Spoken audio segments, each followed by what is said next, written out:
مريض بالبروستات، والبروستات غدة إذا تضخمت ضيقت مجرى البول، ويصير كبير السن يحتاج إلى التبول دائما، وأحيانا يأتيه سلس البول، وأحيانا يقطر البول منه، وأحيانا يصاب بالحصر وما أشده من الآلام. اللهم اشف مرضانا ومرضى المسلمين. فلما أتوا الأبناء بأبنائهم والأب ذبح لهم من الغنم وفرح بهم، فلما صلوا الظهر إذا بالأب وجهه اسود، وابنه البار ما نظر في وجه أبيه لأنه يخدم إخوانه. صلوا العصر ما استطاع أن يقف إذا الحصر البولي قد أصاب الكبير السن هذا، ولا يريد أن يخبرهم حتى لا يؤذيهم أو يسرق الفرحة منهم. ذهب ابنه الأصغر ليحلب الإبل، فلما أتى إذا بأبيه الناس متجمهرين عليه، أبناءه الكبار وأبناؤهم: والدك يا فلان يموت، ها هو يحتضر، لم يخرج منه بولة من الليل الماضي، الآن سيموت. ليس بينه وبين الرياض نصف ساعة، بينه وبين الرياض 3 ساعات، الجوال ما يعمل، الموت محقق. دخل عليهم تمسك في يد أبوه: وش فيك يا أبوي؟ قال: الموت، وأنا وصيتهم عليك، أنت أبر أبنائي، قرة عيني، يا ليت ربي ما الله ياخذني قبل ما أرى ما تفعل بك صدوف الدنيا. بكوا لبكاء أبيهم. ما كان من هذا الابن البر، طرد أبناء إخوانه وأبناءهم وأغلق الخيمة على أبيه، وجلس معه نصف ساعة، ثم فتح الخيمة إذا والده يلبس الثوب الأبيض والغترة البيضاء ودهن العود في لحية الأب، وإذا هو موضيه، وإذا الأب يصلي ركعتين، وإذا وجهه نور راح السواد: يا راشد وش سويت في أبوي؟ قال والدهم: أخرج بولي بفمه. ووالله ما كان وهو يخرجه أنه يقطب جبينا، وما كان يكره ما يفعل مع النجاسة والبول والدم والقيح يخرج من أشداقه. ثم إذا تألم والد قال: يا أبوي اصبر اصبر، أبشر بالخير، جعلي فداك، لا تتعب يا أبوي، ما بيننا وبين المستشفى واجد، والله ما تموت يا أبوي، وأنا أقدر أقدم لك شيء إلا فديتك بما ما بقى من العمر، تكفى يا أبوي لا تتألم. يعتذر عن الألم ويبتسم.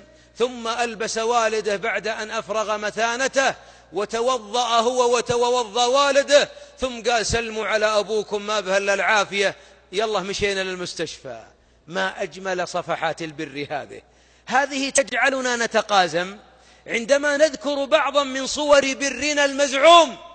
إن بعض الأبناء ضاحك على نفسه، يظن أنه بار. ليه بار؟ قال: أبوي يمدحني وأمي تثني علي. ضاحكين عليك، أنت راضي على نفسك؟ والله ما رضينا عن برنا، ووالله أننا نستطيع أن نكون أبر مما نحن عليه، والله نقدر نصير أكثر مما نحن عليه. من منا أتى بماله كله ورماه تحت قدمي والده؟ من شهر واحد ألقيت محاضرة، فخرج رجل عامي لا يقرأ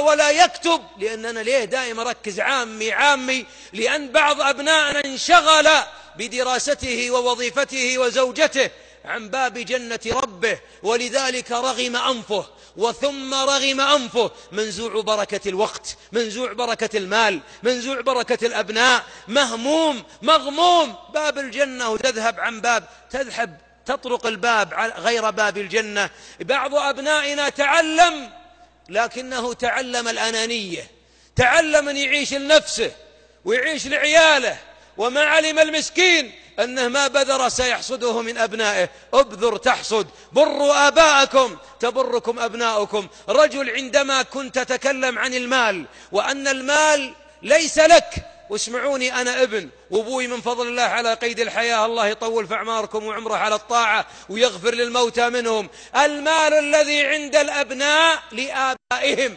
حتى يستغنوا عنه فيكون لهم، مو بالعكس.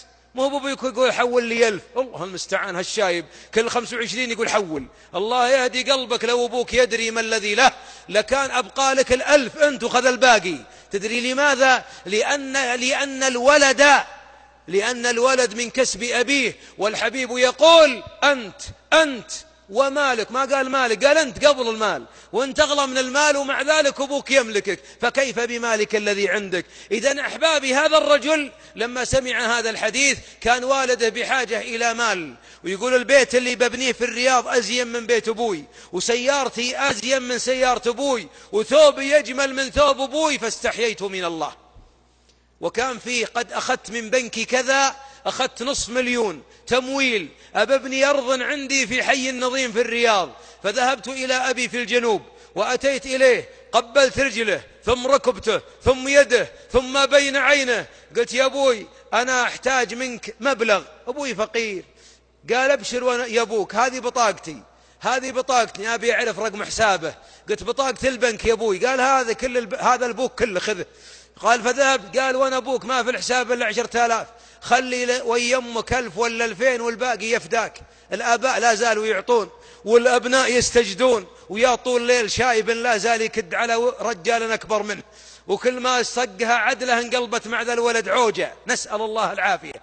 قال فذهبت إلى البنك، ثم لما فتح أودعت فيه 500,000 ريال كامل التمويل الذي أتاني من البنك، والله ما بقي في حسابي يا شيخ إلا 300 ريال.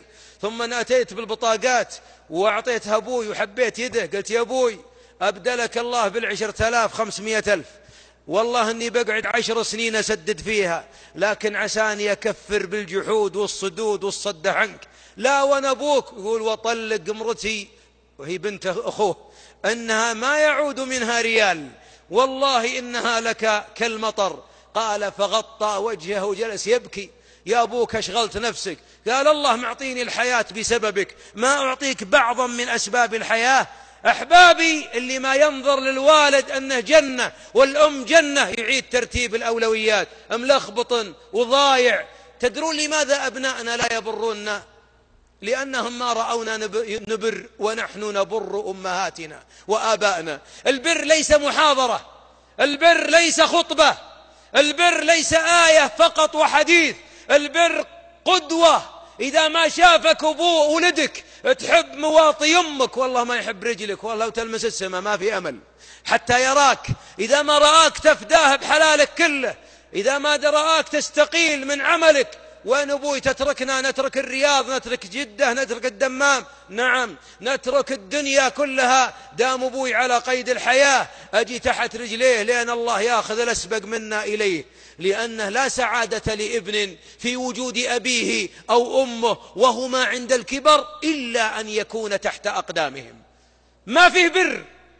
شايب أبوك كبير وتروح تدور للرزق، الرزق وش؟ الريال؟ الرزق والله عند الله، ولن يعطيه ربي لعدو لنفسه غاب عن أم أو أب.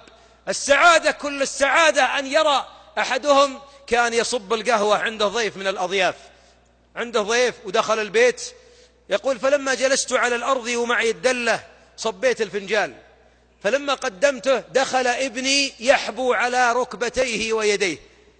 ابنه عمره 2 يقول يمشي لكن حبى حتى أتى إلي وأنا متربع وقدمي قد خرجت، فقام وقبل قدمي، فالتفت إليه وقبلته. ولد صغير ولدي. قال فلما غيرت قدمي، غير التربيع، بدل الرجل اليمين طالعة طلع اليسرى، الولد الصغير سوى ديور على أبوه من وراء وقبل قدمه اليسرى. فقال الضيف يا مسلم أنت ويا ولدك معجبك أن شفتيه تلوث بلعابها على قدمك، يعني كف رجلك يا أخي، لا تخلي ولدك يقبل.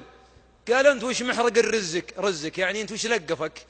هذا ابني وأنا والده، وابن يقبل قدم أبيه. قال بس والله أنا ما تعودت أرى هذه المناظر. قال مسكين محروم، أنا والله ابني عمره 2 لم أطلب منه يوما أن يقبل قدمي، لكنني عندي وأمي في الدور الأرضي لأني ما بيها ترقى في الدور الثاني، ركبتيها لا تتحمل الصعود، وأمي لا أوقظها إلا بالحبو، ماني بمشي خايف أن تسمع ضرب قدمي فتستيقظ، فأحبو حتى آتي إلى قدمها وهي نائمة فأقبلها، فإذا شعرت ببرودة الشفتين على القدمين استيقظت.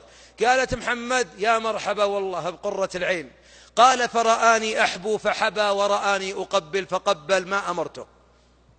تبغى